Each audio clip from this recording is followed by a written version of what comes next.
All right. Well, thanks very much to everyone for joining us. Happy New Year. I really hope that 2021 is going to be healthy and productive for us all. My name is Duncan Lorimer. I'm happy to serve as the Associate Dean for Research in the Eberly College here at WVU, and very fortunate to be working in a team with Erica Bentley as Director of Pre-Award Services and Leah Heron as our Grants Administrator.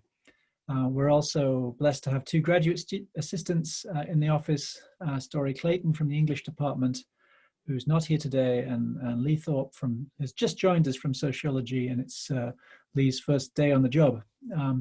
So we're excited to begin our brown bag lunches for this semester. This is our first one. And as we typically do at the start of the new year, we want to focus on scholarship in the humanities. With that said, we're really pleased to be joined by Erin Riebe today, who serves as the Grants Administrator for the West Virginia Humanities Council. We're also happy to have the Humanities Council Director, Eric Wagner, on the call today. Last year, as many of you will remember, we had both Erin and Eric in Woodburn Hall in person, and we look forward to one of those gatherings in the future. Today, of course, we're on Zoom, which has the benefit of us being able to record and archive this event for those of you who are not able to be watching this live. I'm going to turn it over to Erin, and Erin directs everything related to grants at the Humanities Council, and she's here to explain their grants and to answer your questions. So as we go through the presentation, please put your questions into the chat, and we will address them later on in the presentation. So without further ado, I'll turn it over to Erin. Thank you very much, Duncan. I appreciate you all joining us today. I'm usually there in person, and I see some familiar faces. Thank you for coming back and listening to me again. I also wanted to point out that our student intern is here. Stone, if you could just wave to everybody. Today is sort of his first day on the job, and I asked him to join us. Although I think you probably start officially when the semester starts in a couple of weeks, but thanks for coming, Stone. I'm going to share my screen and show a quick PowerPoint just to show some of our grants that we offer here at the Council. And so we have 7 different types of grants at the Council. The major grant, mini grant, and media grant are 3 types of grants that any nonprofit can apply for. So of course the Research Corps is eligible to apply for that, and any other historical society. It doesn't have to be a 501c3. It could be a library, for example, which is a different type of nonprofit that could also apply. Fellowships and travel assistance grants are open to any individual. Directly, the individual themselves could apply and receive the grant, although I believe Eberly expects fellowships at least to go through Leah, and she can correct me if I'm wrong on that. Teacher Institute grants are open to any colleges, universities, and the West Virginia Department of Education. And publication grants are open to any academic or recognized nonprofit presses. But we have 3 grants that have an upcoming deadline of February 1st, the major grant, mini grant, and fellowship. So those are the 3 I'm going to focus on here today. Of course, if you have questions about the others, I'd be happy to talk about them as well. There's not too much difference in the media, Teacher Institute, and publication grants, except that they only come around once a year on September 1st. The media grants also require to have media experts involved. The Teacher Institute grants require some credit for teachers to be given. And publication grants comes with a stipulation that there's so many printed books made available. So fellowships first, I think that's where the most interest comes in. We offer $3,000 for fellowships directly to the individual, and there's no cost share required. That $3,000 is paid up front as soon as the grant is awarded and all the paperwork is signed. It is counted as taxable income. However, so just be aware of that. They are awarded for in-depth research and writing projects. I say in-depth research and writing because you know, if it's something that you're just, you know, pulling a bunch of stuff together on, it may not be eligible for our grants. We're looking for, you know, journal articles, academic journal articles, research papers, book chapters, things like that. And it can be any humanities topic. I often get the question if it has to be West Virginia related. It does not. And the fellowship is for a project or a portion of a project that can be completed within the fellowship period. So we're looking at, oftentimes we're asked to fund a chapter of a book, which would be fine by us, as long as it can be completed within that project, which ends up being about a year. And you must live or work in West Virginia. So if we have anyone here who maybe lives across the state line in Pennsylvania, that would be fine, as long as you're working at the university. Fellowships cannot be used to pay for routine teaching preparations or for work leading to a degree. So, you know, your dissertation would not be eligible, or for publication costs. Those costs are involved with our publication grants. And the criteria for selection, which is outlined on our website, is these are the things that our reviewers will score the applications on, if you will. Conception, definition, organization of the project. Basically, this is asking, are they ready to go? Do they have an idea? Or are they just, you know, throwing an idea at the wall and hope it sticks? We're looking for things that are going to basically happen whether or not you get the fellowship, that, you know, you're already knee deep into a book, or you've started your research, or you have your great idea and you're going forward with this. Not, this is an idea I'm having, you know, and I may or may not do it, and I'm still working out the details. We want to see that you're ready to go, you've thought it through. Significance of the project to the humanities. So we get a lot of applications for things that seems to have been done before. So if it's, you know, our reviewers will often look at something and say, if I feel like, you know, this idea has been fleshed out and already done 100 times. So are you offering anything new to the humanities? The likelihood that it will be completed as proposed is another thing that we're looking at for scoring it. So if you're saying you're going to write a book, you know, that may not be it may not be completed for another 2 or 3 years, but what's the likelihood? So show us that, you know, you're ready to go, this is going to happen. And the last one here, interested in accomplishment in the humanities. This really isn't one of our criterion for selection. However, it is in our eligibility criteria. And I threw it in here because a lot of times we have lots of discussion in our review meetings about whether or not this individual has, you know, would be able to provide something significant to the field of humanities based on their background. You know, if somebody comes in with a background in computer science and says, you know, I read an article on Irish castles and I just want to do more, probably it's not where their heart is. They're not going to give us what we're looking for out of that. So major grants, we offer up to $20,000. We require 100% match, of which 25% must be in cash. So if you're asking us for $20,000, we need to see at least a $20,000 match, of which $5,000 would be in cash. We offer major grants twice a year, February 1st and September 1st when we have our other grants. Types of major grants include large exhibits, conferences, a lecture series, you know, larger projects. Every major grant, and WVU doesn't have an issue with this, must include a humanities scholar. That scholar should have a background in the humanities discipline that the project is addressing. And I get this question a lot from more other types of nonprofits. How do we define a humanities scholar? And it's, you know, my answer always is, in many cases, it's someone with an advanced degree in the humanities discipline of the project, but not always.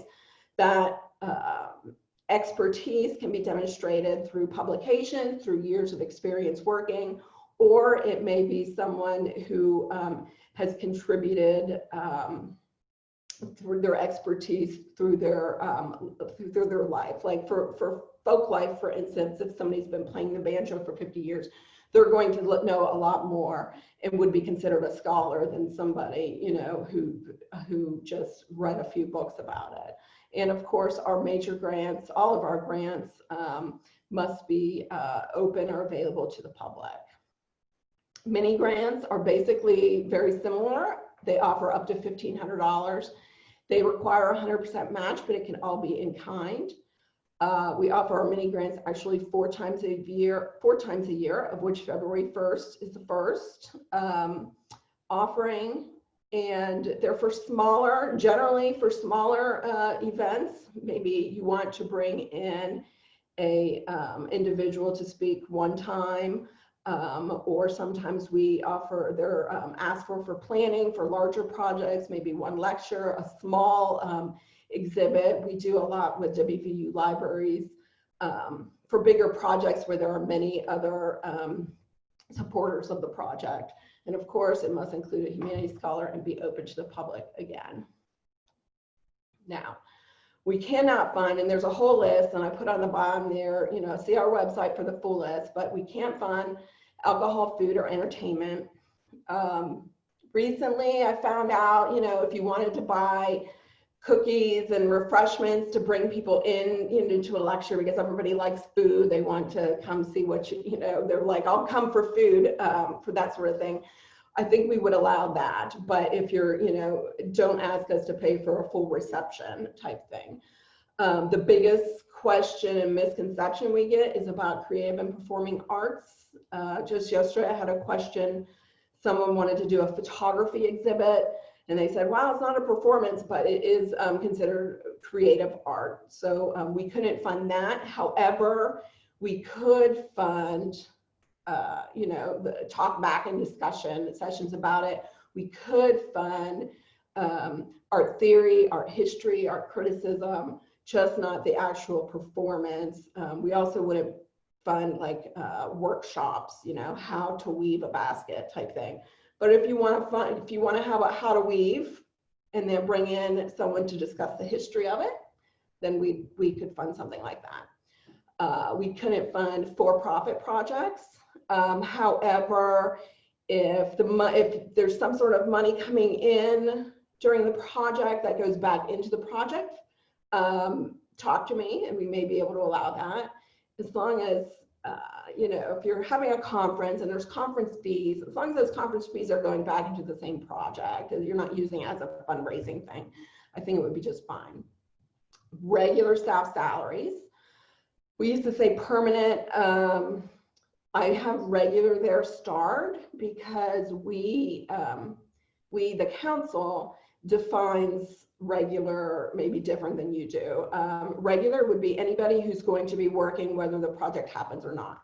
So if you have an AmeriCorps, if you have somebody who's part-time, who's going to be there even if the grant doesn't get funded, if the project doesn't get funded, that would be a regular staff salary. We cannot fund that. They can only be included as in-kind match. They couldn't be included as cash match on the project. So anyone who has, like I said, and basically our salary budget line is for hiring contractors just for the project. So if you wanted, you know, if you're hiring somebody to come in and do all of your, you know, set up your equipment or something like that, that would be a salary we could pay for. But if they're on your staff and they're going to be doing that, working anyways, then that would not qualify. Then of course, we cannot fund activities that took place before the award. And that means for major grants, for fellowships, that's 12 weeks from the date of the application deadline. For mini grants, it's 6 weeks. And it takes that long because our grants go through, our fellowships and our media grants actually go through 3 reviews before they actually get awarded. Our major grants go through 2 reviews, 3. I review them and then they go to our grants committee. and then they go to our board for final review and award. And I think that's all I have there. However, if I could keep you for just another minute, I wanted to show you a few things on our website here. If you go to wvhumanities.org, that's where you'll find us. And here, the first tab, pull down tab, here is our grants tab. The first three are the three that you would be interested in. The last one is for anyone who already has a grant, you know, and that's where you'll find all your forms and that sort of thing. On the About Our Grants page, and we'll scroll down here. Here you'll find a definition of the humanities that comes directly from the National Endowment for the Humanities. So if anybody wants to argue, you take it up with them. And we have a description of each of our 7 grants here.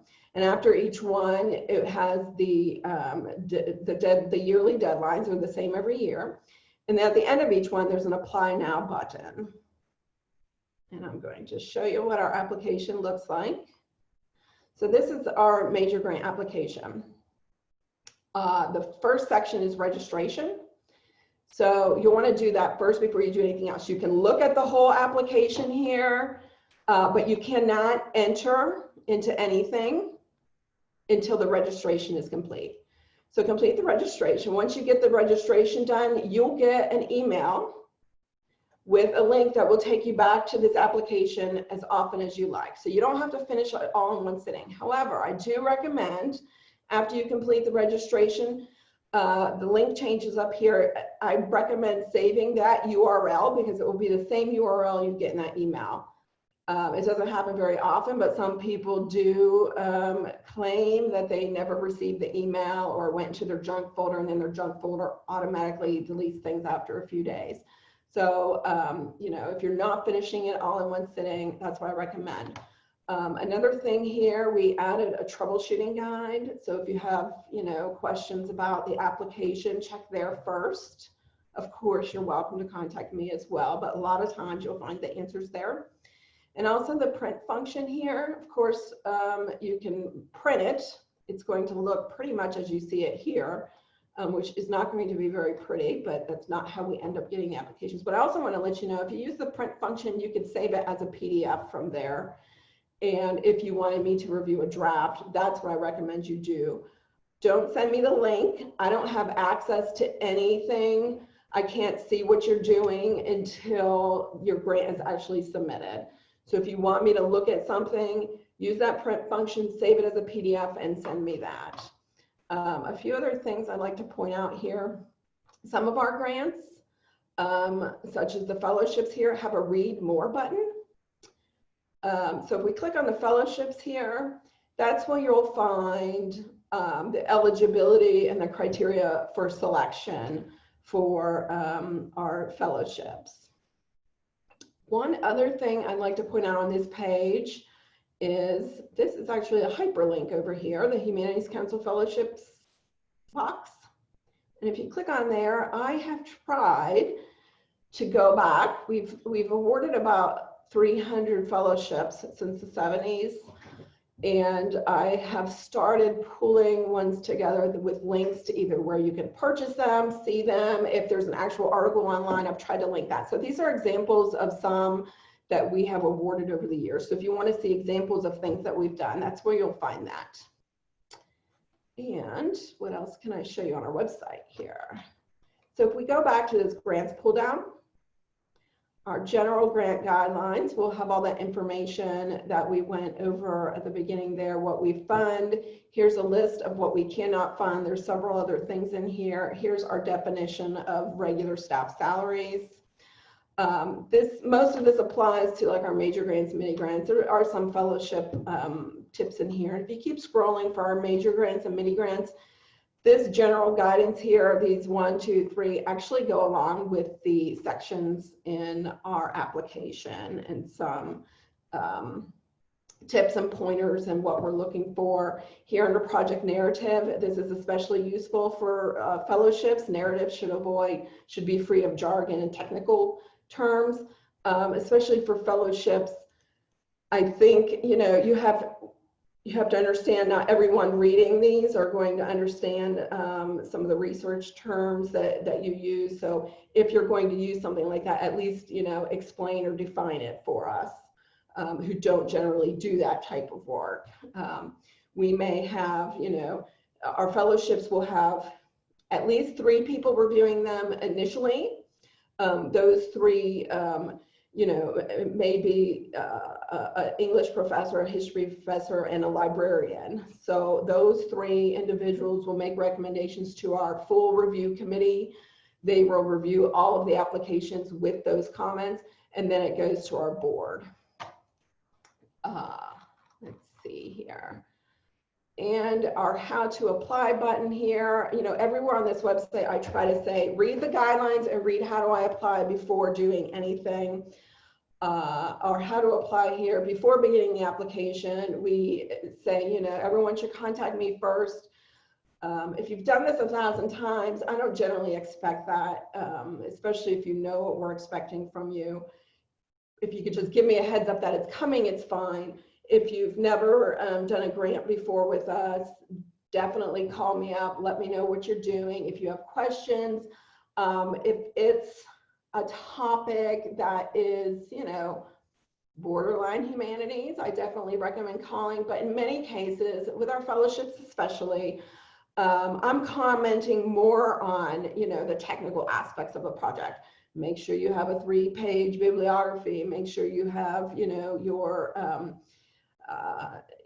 resume, a 3-page resume, that sort of thing. With our fellowships as well, I always make sure to say, are you addressing how your work is going to be shared? That's not on our fellowship page, but it's kind of implied.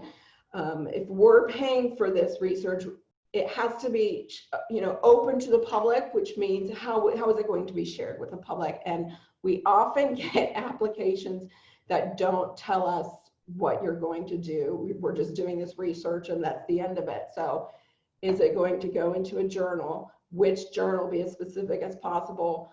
Has it been accepted, or which ones are you applying to? Are you going to a conference with it? You know, is it going to be a book? That sort of thing. So these are our guidelines. The only other important thing I want to point out on our website is here are some examples of successful grant applications. These were recently updated, so if you haven't been here in a while, take a look at them. The fellowship example is Travis Steinling. He is at WVU and he knows it's on here. This is an example of a major grant application. So just so you know, when you're filling out the application, everything looks real ugly, and when you print it out and there's lines and sections and directions everywhere, this is what I get when it's actually imported into our system. This is how it ends up going to our review committee.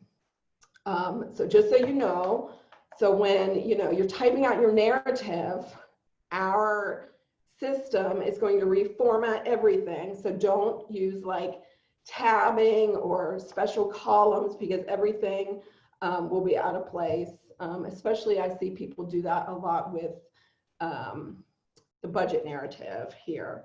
So when you're doing a budget narrative, I recommend using spacing rather than any sort of tabbing or anything like that.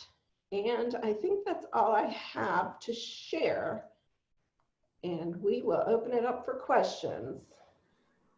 Thank you very much, Erin. That's a very comprehensive overview of all of the opportunities. It's great to see so many people on the call today, and we've got plenty of time for questions. Hi, Erin. I have a question. My name is Maria. What does conception of the project mean? And that is Eric, one of the requirements that you're requiring in the narrative. Conception of the project? Are we talking about the descriptive narrative? Yes. yes. Okay.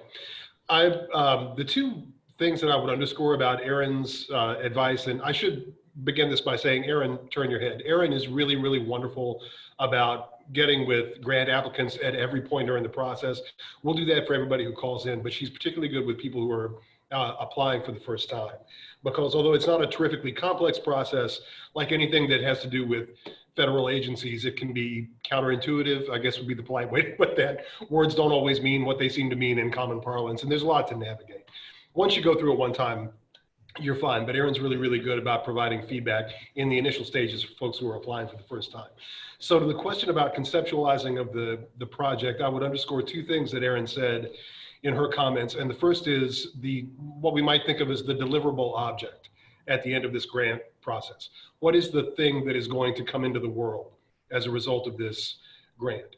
If the grant is awarded, that could look like many different things. It could be a conference paper, it could be a journal article, it could be a documentary, it could be an exhibit, it could be a lecture series.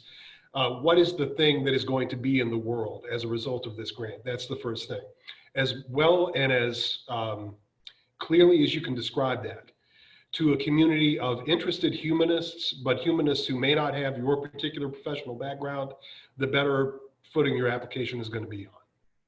So try and describe what the end result is going to be in as clear terms as you can. What is going to be in the world at the end of this process that was not there before? The second thing that I want to underscore, and Erin didn't use this word, but I think it's useful to think about it in terms of value. What does this project add to the conversation that was not there before? What does it contribute to the literature of the field? What does it contribute to the field generally? What omissions does it fill or correct? What misperceptions does it counter? What research does it collect and collate and deliver that was not available before? In our most recent round of grant applications, Erin, you can correct me on this if I'm wrong, but we had something on the order of 3 times the dollar amount in requests than we had to give out. Now, in a situation like that, you have a lot of applications that are perfectly honorable. They're wonderful applications. They'd be great projects. So it comes down to, what has not been done before? What grant applications add value to the field that these others do not? They may be perfectly fine applications, but they either to some degree replicate or they run parallel to projects that are already in the world. So when it comes to a very competitive grant cycle, the uniqueness of the final deliverable object is the thing to lean into. Maria, I don't know if that answers your question, but it's a start anyway. Does that help out at all? Thank you, because it's radically different from what I imagined that to mean. When I saw the word conception, I literally thought of conceive. How did the idea come about? So I'm really glad that and there you have an example of what I was talking about. the word that kind of means one thing. But thank you, and I do have an appointment to meet with Erin later this week. Thank you. Wonderful. And before we go on with more questions, I do want to call on Eric and Tim. Tim Sweet is on our board of directors and also serves on our grant making committee, although his 6 years are coming to an end here. So Tim, do you have anything important to add here? No, I think Erin, you've covered it really well, both of Erin and Eric. I guess so. Just some points of emphasis, and one is that with the fellowships, particularly, the initial review committee is going to be people who are not in your discipline. So you really need to explain why whatever it is important for your discipline. And there are several examples, but one time recently, there was work in philosophy and none of us was philosophers, and it was an arcane argument that I'm sure made a lot of sense to philosophers, but we didn't have any sense of the larger point it made in the world. And so if you've got a historian, an English professor, and a musicologist reviewing the grant, none of us being philosophers, we need to be able to understand why that work is significant. Thank you, Tim. Eric, did you have anything to add to my discussion? The only thing that I would mention that wasn't part of this particular discussion is that each year, of course, for a variety of reasons, there are certain kinds of content areas excuse me, that the program committee might be encouraged to lean into. If there are particular centennials coming up, like the 19th Amendment centennial this past year was an example of one of those. Anything that is sort of on the calendar, a particularly important point, we might look for opportunities to move grant funding in that direction. We ordinarily have these conversations at the council in the summer program committee meeting. So here I would only say, looking ahead kind of for the next I'm going to say probably 3 or 4 years. I know at the NEH, which is our primary federal partner, at the National Endowment for the Humanities, there's going to be a big emphasis going forward on 3 areas in particular: civic education, civic engagement, and civic participation, for reasons you can probably figure out for yourself. There's going to be a lot of emphasis on how to educate people about participating in the public political process and the public debate process, what it means to be a citizen, what it means to be an engaged citizen, what it means to participate in elections or in debate about public policy. Generally speaking, I know there are going to be a lot of opportunities from the NEH as an agency, but certainly also on the State Council. There will be a lot of opportunities and a lot of room to consider projects along those lines. So anybody with a history background or a civics education background, I would just kind of put that flag in your head going forward. Great, thank you. Any other questions? I just wanted to go over, if you wouldn't mind, financially speaking, the grant is a $20,000 grant, which would mean if we were applying, we would be for a $40,000 project. Essentially, we would want to be asking for $20,000 and demonstrating another $20,000, of which $10,000 of that would have to be cash. Is that correct? 5,000, 25%. So it would be it would be just 5,000 of the match, or 25% of the match. So 20,000 in grant, 20,000 in match, of which 5 is in cash. Okay. Okay. And that's the maximum, right? That would have to be the maximum of the waiver. The maximum amount you can request is 20,000, but your grant could be much more than that. The match could be much higher than that. We have, sometimes $300,000 projects where we're just, a small portion of that. Right, right. Okay. Okay. How do we demonstrate to you where the cash portion of that is coming from? It doesn't really particularly matter to us where exactly it comes from. Just at the end of the project, when you're doing your financial reports, we need to know that you spent cash, 25% cash.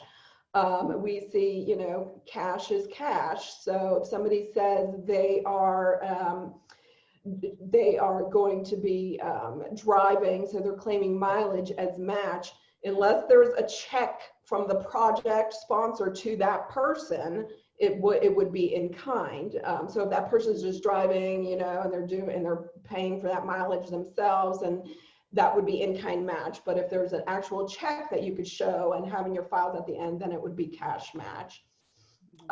For if it's a project going through WVU, I talked with Leah this morning.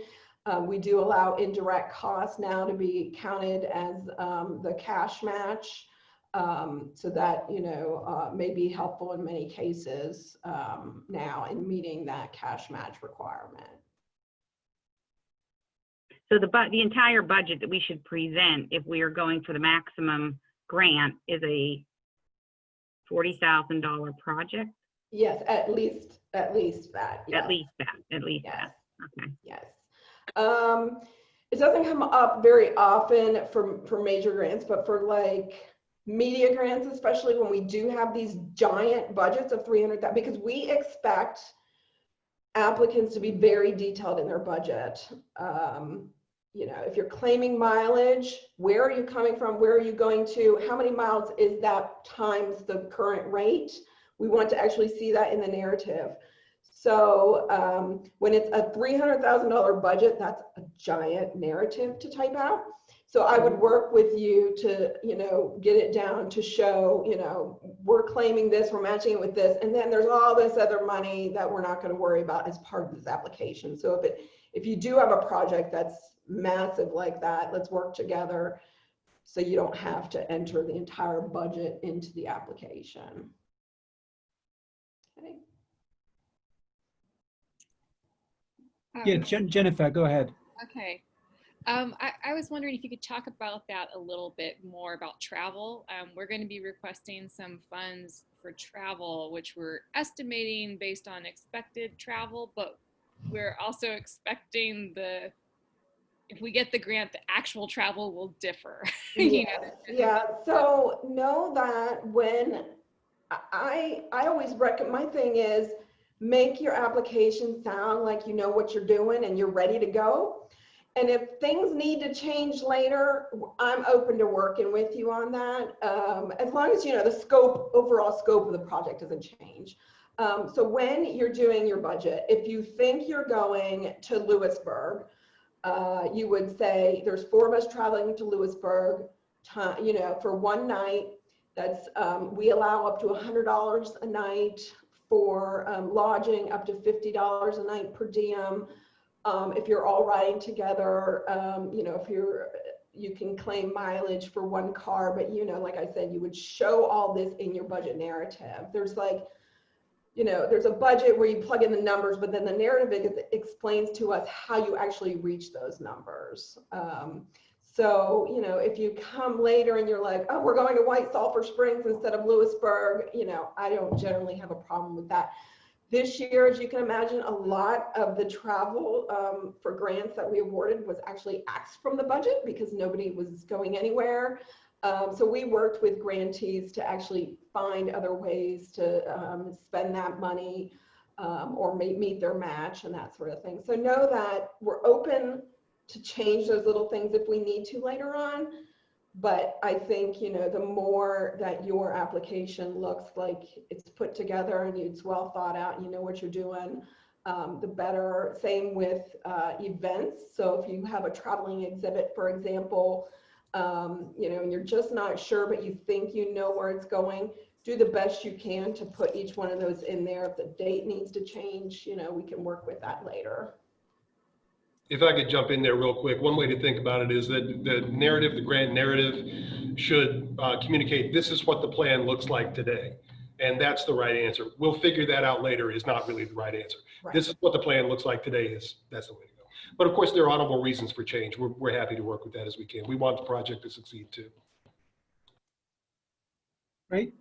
We got a couple of questions coming in on the chat and then we'll go to Manal. Amy asks, can startup funds be used for a cash match? Sure. Whatever, the cash is cash and we're not really concerned where it comes from. Some people ask if you have to show the cash up front. You do not. You just have to promise to have the cash and spend it by the end of the grant. Fair enough. And then Shelby asks, does the new indirect policy for cost share only apply for new grants, or can it be applied to grants that have been awarded? I don't see why we couldn't go back and change that for grants that would have been awarded, but send me an email on what it is and what grant, and we'll talk about it with our fiscal officer and go from there.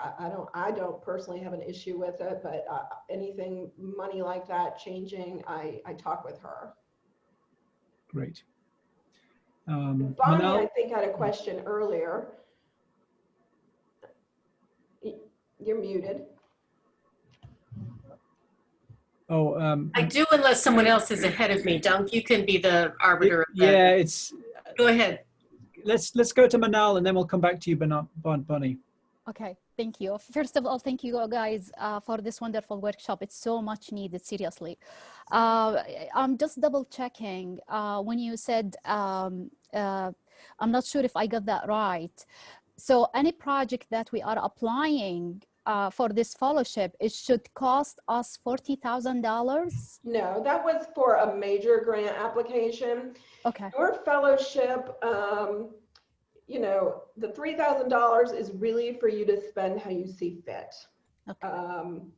We say, you know, you're not supposed to spend it on equipment, but we don't ask for a budget for fellowships. We also don't require you to send in financial information afterwards.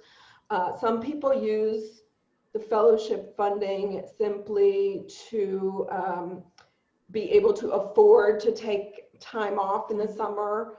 to reflect, and research and write. Some people use it to travel, to the archives in Rome, and that's fine with us too. If you simply are using it, some people use it, I think you have to buy out of credits, for a summer or something like that. But no, your project, we don't need any budget for fellowships. It's just the flat 3,000. Okay, thank you so much. Appreciate it. And Manal too, I don't know if this would be part of your question, but remember too that even the major grants that are $20,000, that's an upper limit.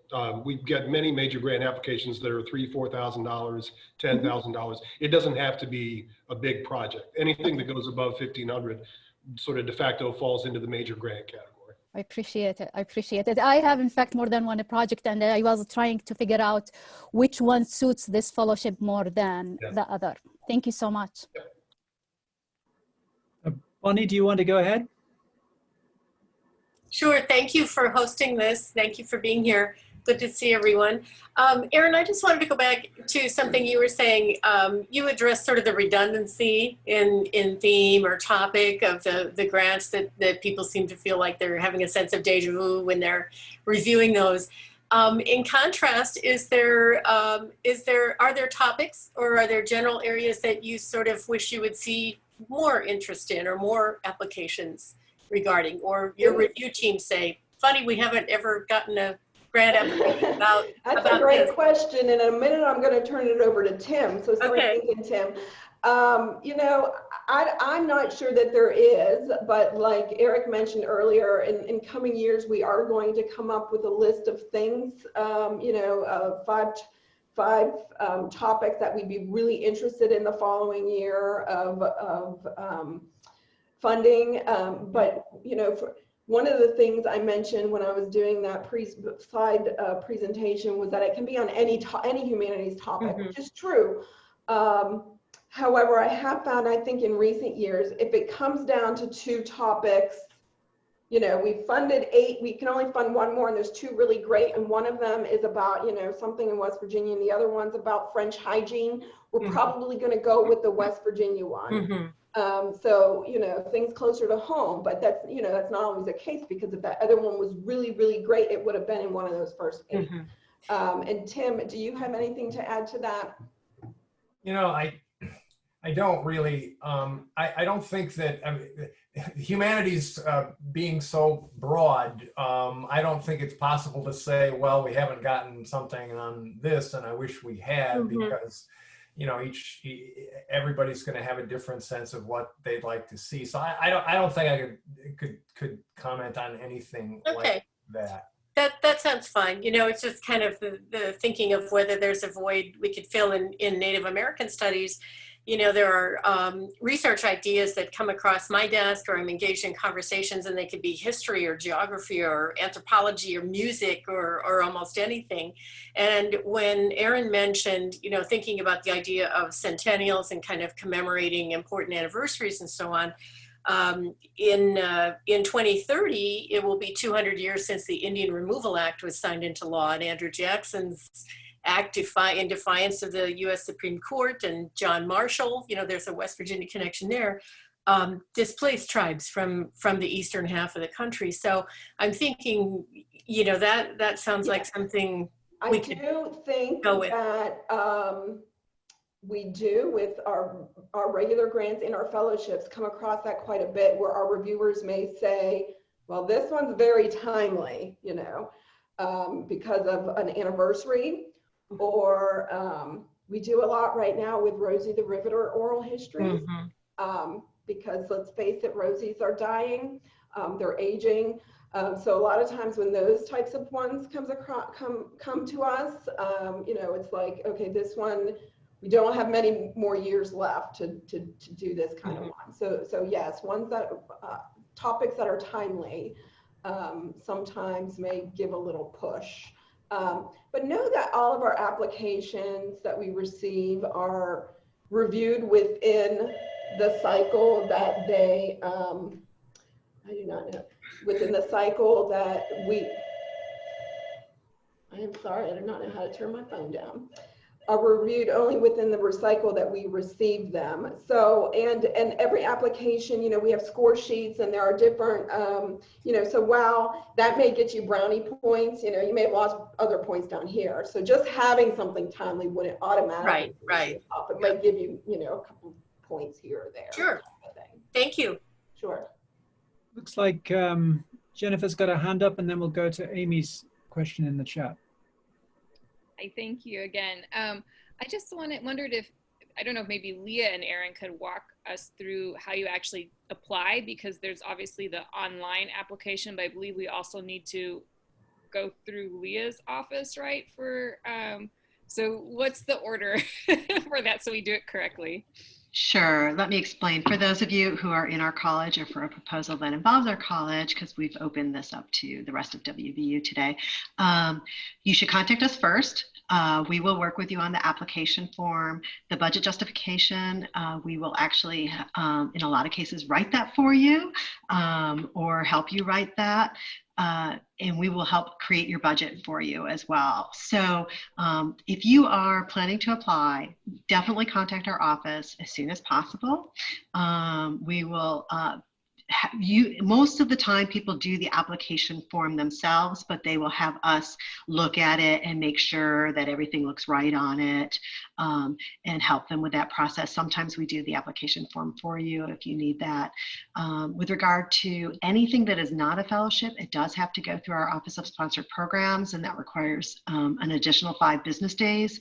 So it's really important that you contact us as soon as possible, because the cost share process does take a lot of time at the university, as well as the approval process. If it is a fellowship, it does not go through the Office of Sponsored Programs, but it does go through our non-KC form. So we will need you to complete that. And we also recommend that you work with us just in terms of the draft of your narrative and whether your project is appropriate. And we can help you create that narrative and work with it. And I know we want to get to some other questions, but I don't know if Erin wants to mention or Tim wants to mention some of the projects we've had here at WVU that have been funded recently. We've had several fellowships over the last few years. We recently had a major grant out of our history department that was funded for an exhibit that's being created on music and timber. So we've worked with many projects with the West Virginia Humanities Council. So if you haven't contacted us yet, we will walk you through that process. Okay, great. Amy asks something about the Teacher Institute grants. Are they still an option for the foreseeable future? Yes, there have been absolutely no discussion of doing away with Teacher Institute grants. They've been pretty popular. Shepherd and Marshall have had the same Teacher Institute grant going for the past 3 or 4 years each that have been pretty popular with our committee. I welcome a Teacher Institute grant from WVU. I will warn you, I don't think it would change this year. I'm not sure. I have to check the budget. The max for our Teacher Institute grants is $25,000. However, that may change to $20,000. And I'm not sure when that will be taking place, but just to put it out there. But as far as I know, there's no plan to do away with those grants. Eric, do you have anything to add to that? I have nothing to add. There is no plan to do away with those grants. We always have to calibrate each year, and actually this year with the how inside baseball this is going to be, I don't know. But a lot of the Teacher Institute grants we've received in the past were increasingly requests for travel funds. Some of those, and of course last year that, you know, as everybody has noted, all that blew up.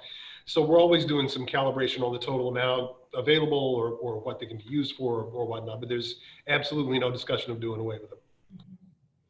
A couple of things I wanted to mention while we have a break in the questions here is this year, at least, while we're still in a pandemic, if needed, include a backup plan, especially if you have plans for, you know, in-person presentations. So your backup plan may be, you know, this is the date we're expecting, but if we need to push it back a few, or it may be we are ready and willing to go virtual if this doesn't work. So on some of our grants last year, some applicants just said, this is what we're doing. And we're all like, All right, no way this is happening, and we don't know what their plan is if it doesn't happen. And the other thing is that I'm always willing to review a draft application, and I alluded to that when I was showing you the print function in the application. But if you'd like me to look at an application, I'd be happy to do that. You know, especially with major mini grants, those types of things, I do focus a lot on the budget because I'm looking for all those little details because I think a lot of times the budget is what can kill an application, an otherwise good application. Especially, you know, some people will overlook, I don't have enough cash match, or, you know, this doesn't meet the budget or the travel requirements or something like that. The fellowships I'm happy to look at as well.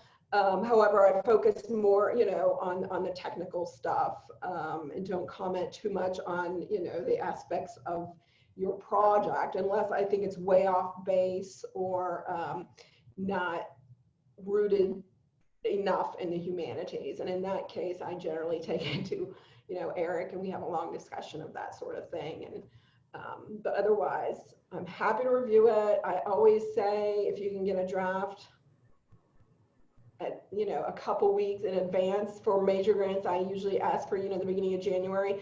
We're past that at this point, but let's face it, if you call me on the day of the deadline and ask me to look at something, I'm going to look at it for you. So don't hesitate to, you know, ask for help, ask for an opinion.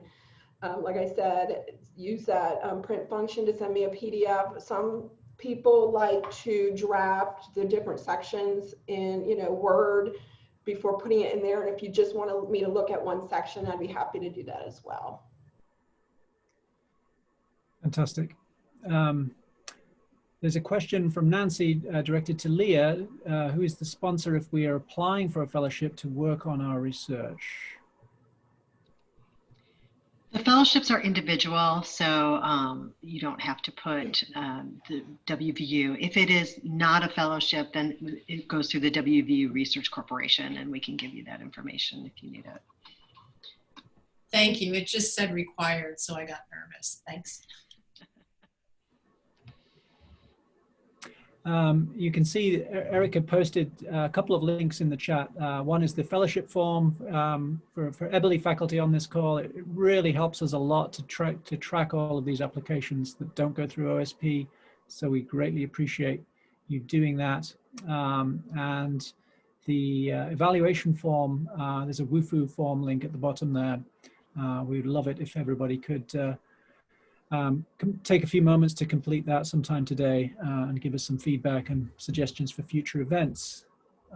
We've still got some time if people have other questions. It's been a very enlightening discussion. And of course, I'm easy to find. I'm mostly working from home these days, so if you don't catch me at the office, send me an email. I'm happy to give out my cell phone number and we can chat that way as well. I actually had a quick question. I'm a PhD student at WVU, and so the form that was just put in the chat for Eberly faculty, do students have a version of that or anything that we need to complete as well? Nope. No. You don't need to. If you're a student, you may want to let your advisor know about the project. Okay. All right. Thank you so much. And let me, since this was mentioned, Erin is fantastic. And so please take her up on contacting her. Do work through our office first. But I just want to say we've worked with Erin for many years, and she's a wonderful program director, different than other program officers. So in terms of her availability and accessibility. So we really appreciate that. Thank you, Leah. Thank you, Bonnie. Yes, and a big thanks to Leah for putting this whole event together. I think it's been really, really helpful, and it's got us all off to a great start. Looks like yes. Can you tell us a little bit about your board? You do make it clear that they need to be able to understand things that are not necessary. Well, certainly we don't want jargon. I mean, no matter what the situation. but I would like to know a little bit more about who we are writing towards. Sure. Eric, do you want to address that? Well, Erin and Tim can both jump in here too. Our program committee, which is the largest committee at the council, and it's the one that reviews all incoming grant applications, is made up about half and half of sitting board members and elected citizen members. And the citizen members are generally professional humanists to some degree or another, or as my predecessor Ken Sullivan liked to say, like a lot of our board, they're closet humanists. They may have a profession in some other trajectory, but they have some interest or some other kind of angle of approach to the humanities. So when you send into the program committee, the easiest way to think about it, I think, is that they're all very engaged humanists. Some will be more on the more professional or academic side than others, but all will have some type of background in some area of the humanities. And that tends to be, as Tim points out, a pretty wide range. We have people there from music, from history, from political science. We have some folks even from the business world who have helped to fund, or people from banking or the world of law who have some kind of like one toe in the humanities, either as a donor or a patron or whatever it might be. So there's nobody on that committee that doesn't know what they're talking about to some degree or another. It's the easiest way to phrase that. And it's a fairly good cross section. So the benefit of that is that let's say if a literature-based application comes in, there'll be 3 or 4 or 5 literature folks in the room who can help kind of orient everybody. If a history application comes in, it's the same thing. And it's all a group lift. It's one of the least contentious groups I've ever worked with. Everybody comes in really like gung-ho and wanting to fund everything. So all the conversations, there tend to be some pretty clear picks at the top and the bottom, things that just don't qualify for whatever reason, that are easily put to one side, or ones that are really unique and get a lot of support right off the bat. What most of our program committee discussions in the room are about is that middle span, the ones that are really competitive. And those are always very deep and very detailed discussions. And that's, I think, one of the reasons why Erin's advice about give as much of the plan as you can right now and really have it all laid out. Even if you don't know something, firm at this point, like in the course of the pandemic, having to do with, when exactly a thing is going to be held, be able to say, this is the plan right now and this is our backup. That really goes a long way towards helping the program committee make those sort of calibrated decisions that they're going to have to in the moment. But they come in very excited, very amped, and very enthusiastic about talking about all these projects. So you're playing to a warm room, Judith, I guess is the best way to phrase it. Does that make sense? Eric, I just wanted to back up what Eric said about, we'll have a couple professionals in one field that may guide the rest of us. This happens a lot. Like Eric mentioned, there are 22 members on this committee.